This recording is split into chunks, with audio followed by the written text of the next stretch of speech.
Hey guys, it's Tanya. Welcome back to my channel. Today we're going to be talking about red flags in dating. What are the red flags? What should you look out for? When should you proceed with caution? That is what we're going to discuss. First, I want to say hello. Welcome to my channel. Thank you for subscribing to my channel if you are a new subscriber. And if you are a family and coming back, welcome back, family. So good to see you. All right, now. Red flags are stranger danger signs. They are abort the mission signs. They are, you know what? It was really nice meeting you, but this is not for me signs. If you're not attracted to someone or you guys aren't compatible, that's fine. That's not a red flag. That's just, we didn't work out. Let's move forward. And I think it's important to say that because sometimes people misinterpret red flags. Red flags are important to look out for because A, you don't want to waste your time, but most importantly, you want to guard your heart. What we're trying to avoid is emotional, physical, spiritual, and financial ruin. Okay. That's why you need to look out for red flags, but everything isn't a red flag. So let's talk about some of them. But before we start, I want to say this. Your intuition is so important. Your discernment is so important because no matter what anyone tells you, you will know it's not right when you feel it. And you have to be in a place and space where you can discern whether or not this situation is a healthy one for you. Okay. So I want to make that very clear. Your intuition, your discernment is important. When you are dating, be logical and be intuitive. Use both energies, okay? And that's your masculine and feminine energy. All right, so let's get started. Red flag number one is a person who shows that they have a lack of integrity. This person has no moral compass, and that is a problem. That could mean a lot of things. I won't get into it in this video, but the bottom line is this person can leave you in ruin, and that is what we're trying to avoid. They can waste your time. They may not really truly care about you, and they may not care about how they hurt you, okay? And you want to keep yourself safe. So if you see that a person is dishonest and they lack integrity, they are unethical, and they don't care about morals or values, that is a problem. That is definitely a red flag, okay? Our second red flag is a person who mistreats people and or make a lot of excuses for people. A person who makes a lot of excuses for people will usually allow people to disrespect them, and they won't have boundaries. And that means you will have a lot of people in your relationship wreaking havoc, and that is not what we want. Plus, you want a person that respects themselves, right?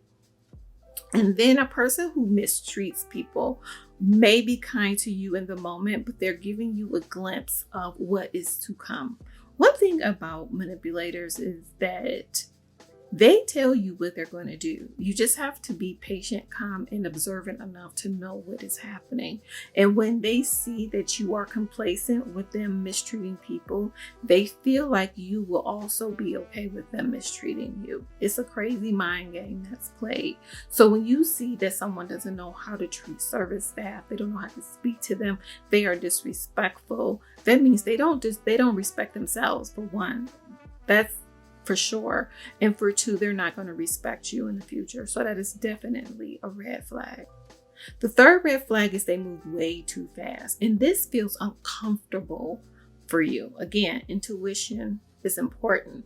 This feels uncomfortable and doesn't quite feel right. But they are what we call love bombing. They're telling you how great and wonderful you are, which you are great and wonderful. No doubt about that. But what they're doing and how they're saying it just doesn't feel right. It doesn't make any sense either. And you sense it, you know it's not right. You don't want anyone who will rush and push you along.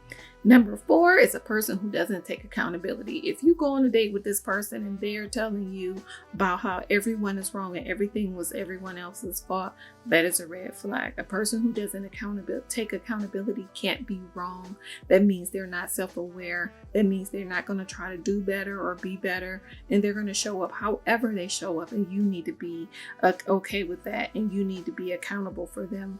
And that's not how this works. Relationships are reciprocal. Now, sometimes that's just because they are afraid, they've been hurt, but that's a concern because that means it's time for you to heal, and maybe it's not time for you to date.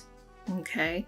I do believe in dating while you're getting to know yourself in your healing process, but you need to be at a point where you are reflective, self-corrective, and self-aware enough and willing to learn and take feedback and things like that. When you are a person who won't take accountability, that's not a good, healthy place to be. That is a destructive road to be on, and it can be extremely frustrating. And then a lot of times that person will be gaslighting you constantly and making you out to always be the bad guy because they cannot see themselves and they will not see themselves. And we all have to be willing to grow and learn and build in a relationship. So definitely, if they don't take accountability, that is a problem. Number 5 is the person who's getting all the information on you and they're not giving any. Okay, now this person may be just trying to get the information on you to make sure it's safe to jump in the water. But that means that this person is still hurting and they have not healed past their past relationships that has caused them to be this paranoid. There has to be a level of vulnerability when dating. You don't have to give the keys to your heart away. Remember, I say you don't tell them your kryptonite, you keep your kryptonite to yourself. We're going to guard our hearts. But you should be able to talk about yourself, things that you enjoy doing, what you're looking for in a partner. And you don't have to go into too much detail. Hey, I'm looking for someone that's a gentleman, right? And let that person show you what that looks like. I'm looking for someone that loves to travel. Little things that don't tie to your heart, you should be willing to share. Your heart matters. You wait until you know that this person is safe and they're going to treat your heart well, but you should still be able to talk about yourself. So if a person can't talk about themselves, they may not be self-aware, they may not be healed. Either way it goes, it'll cause a lot of confusion. And it'll usually lead to a one-sided relationship. Plus, you don't know who you're getting in a relationship with. The whole purpose of dating is getting to learn each other to determine whether or not you guys will work together in the future. So if you don't know this person, if they won't open up, how do you know who you're getting in a relationship with? You never want to do that. That isn't a safe space. So definitely, if they are getting information from you, but they are not giving up any information, that is a red flag. Number 6, they show signs of aggression or instability. They're very moody, very up and down.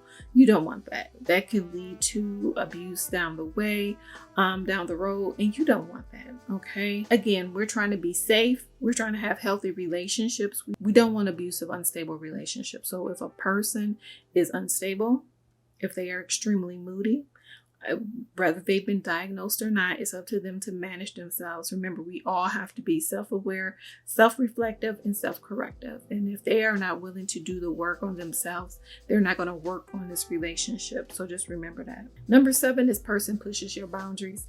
But someone pushing your boundary is a huge sign of disrespect, and you don't want to be in a relationship with a disrespectful person. Therefore, it is a red flag, okay? You don't want someone who has no regard for you as a person. And when you push someone's boundaries, that means you have no regard for them. You could care less. That's an extremely selfish person also, okay? Again, and then this could be a person who is dealing with a lot of hurt and pain, and they feel like I need to push the boundaries just to make sure you're going to be here with me. Either way it goes, they're not in a healthy place or space to be in a relationship with you. So no, it is time to walk away from that. You never want to allow someone to constantly push your boundaries. Boundaries are for safety. And so if a person is pushing your boundaries, they are not intending on keeping you safe, right? They don't care if you're safe. Your safety doesn't matter to them. Remember that. Number 8, this person has toxic relationship patterns, right? This is like your Tristan Thompson, your Martell Hope, people who just, you see how they treat people, how they treat their relationship, how they won't commit, how they, neglect or abuse their partners, how they can destroy homes, how they don't care about their children. Like all of those things, when you see that pattern, red flag, run, okay? You don't want that. The next red flag is if the individual talks about their ex all the time. This can mean one or two things. Number 1, they're not over their ex, okay? How do you guys foster a relationship when they're not over their last relationship? Number 2, it can mean they have control issues and they don't want their ex. They just want their ex to do what they want their ex to do, right? Either way it goes, the fact that they're talking about their ex constantly is problematic, and you should give them room to do whatever they need to do in that space. But it is definitely a red flag. Next up, people don't like them. You take this person around individuals and no one likes them. They don't get a good feeling from them. Pay attention to that, right? Sometimes people see, feel, hear what you can't see, feel, hear, especially if the person is very charismatic. Like, some people are really good at fooling people. You may not pick up on some manipulative behaviors, or they may say some things to other people that they wouldn't say to you, or the other person may watch them and see something that you're not seeing. Just be very mindful. When people don't like them, they don't like them for a reason. Okay, that is definitely a red flag. Speaking of which, my next one is that they don't have any friends. When a person tells you they don't have any friends, that is concerning, because to me, that means you don't know how to build relationships. You don't have to have a lot of friends, but what is it about you that you can't build relationships? You can't have relationships. Or again, going back to the toxic relationship pattern, they have a lot of toxic relationships. You have to always ask yourself when you're dating someone, is this something that I want long term? And do you want to be with someone who can't sustain relationships? How do you be in a relationship with a person who doesn't know how to have a relationship, much less a healthy relationship? Because that's really what we want. Anybody can be with someone, but you want to be with someone that's healthy, right? So that you guys can have a healthy relationship. Relationships can be tough enough. Life is tough enough. You don't want to be with someone who don't know how to navigate relationships with someone else. Most importantly, the relationship with themselves. So yeah, red flag. Next up, a person who has poor communication skills, who just will not communicate. There's a thing we call stonewalling. They just kind of shut down all the time. You know, you want someone that's emotionally available and someone who's able to express themselves. And communication is just not verbally. I'm talking about how they behave, whether that's inconsistent, their body language, what they choose to say, if it's not a safe place for you to share information, so you share and they kind of throw it back in your face. They don't know how to fight fair. Like, all of these things go under communication. So if a person can't communicate in a healthy way, that is a red flag. Lastly, but definitely not least, if this person has mommy or daddy issues. Mommy or daddy issues are something you really need to look into, and that goes for both genders. Sometimes men really want to please their fathers, and so they really want to please men more than they want to be in a relationship with a woman, although they want to be with a woman, if that makes sense. So that is something to be concerned with. And then sometimes men have issues with their mother for whatever reason. There are some mothers who are abusive and neglectful. There are some mothers that have done some other things, and men have an issue with that, and it shows up in their relationship in an unhealthy manner. Same with women. Sometimes women are looking for the love of their father in various men, and so they may have a hard time being faithful. It does go both ways, guys. So you want to pay attention to that. Or again, they were misused or abused by their parents, either gender. Either way it goes, if there's some mommy or daddy issues, that is something that you really need to look into. You want to know, how have you healed from that? How have you grown from that? Have you gotten therapy? Do you go to therapy? How do you cope? I'll do another video talking about different questions you should ask people when you're dating.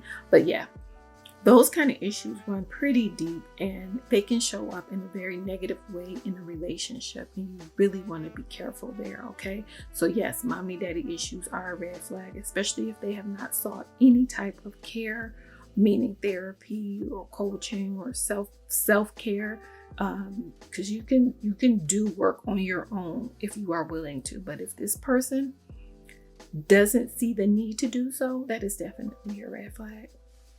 Lastly, their words and actions don't line up. That goes back to poor communication. It goes back to ethics and morals and integrity. But when you see a person operating out of a space where their words and actions don't line up, that means confusion and chaos is on its way, right? At the end of the day, relationships require integrity. They require respect. They require communication. They require intimacy on all levels. and it requires security. You must be safe and secure in your relationships, right?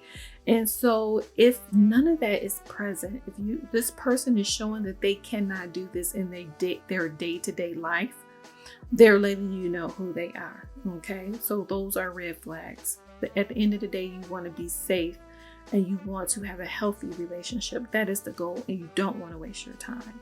With that being said, I want to also say you as an individual have to know that some of these flags are really present in this person, and this isn't you projecting onto other people, because sometimes we do that when we haven't healed. When that last relationship really broke our heart, they really did whatever they did to us. We want to bring that baggage into the new relationship or in the dating phase, and let's not do that. Take the knowledge, become aware, learn from your mistakes. However, that is not the same as projecting and writing a narrative of what may be happening in the current moment. Okay, so if you yourself have a little PTSD and you feel like everyone is out to do you wrong, it is time to do some self-love and some self-healing so that you can show up healthy in the dating scene. Okay, I do coaching on Thursdays and Fridays. If you are interested, my links are down below. But you can find another coach, another therapist, just really find a village to help you navigate this thing called life. That is very important. Relationships are important, romantic and otherwise. Okay, I hope you enjoyed this video. Please let me know, what do you think red flags are? What are your red flags? Put them down in the comment section. I'm looking forward to seeing them. Please don't forget to love yourself for who you are. Have a wonderful, wonderful rest of your day. Take care. Bye-bye.